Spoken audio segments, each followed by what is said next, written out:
Okay, so here's the force table for the experiment. And what I have set up here is our three vectors. And you can see right here, at 0 degrees, we have angle markings on the outer edge of the circle. At 0 degrees, we have a piece of string that's tied to this little black ring right here. Goes over this pulley.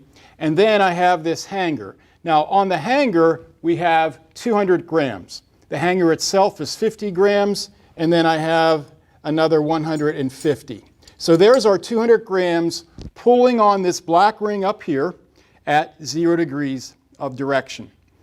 The second vector, vector B, is right here. I have my hanger at 70 degrees, and on the end of the hanger I have a total of 100 grams. And then vector C is over here at 135 degrees on my circle, and there is another 100 grams pulling there. So these three strings right here, that one, and that one, these represent vector A, vector B, vector C.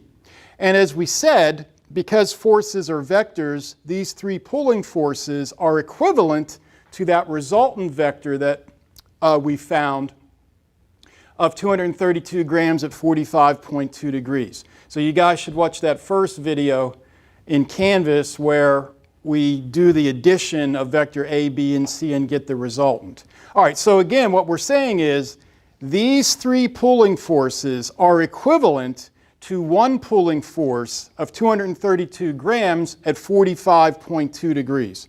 So I could replace these three strings with one string right at 45 degrees approximately and have 232 grams on that. And that would be equivalent to these three pulling forces. So the challenge is, if we want to balance the forces on this ring, if we want to get this ring so that it's centered on this post, so all four forces cancel each other, what I need to do is pull directly opposite 45.2 degrees. Because again, these three together are pulling at 45. So I have this string set at about 225 degrees.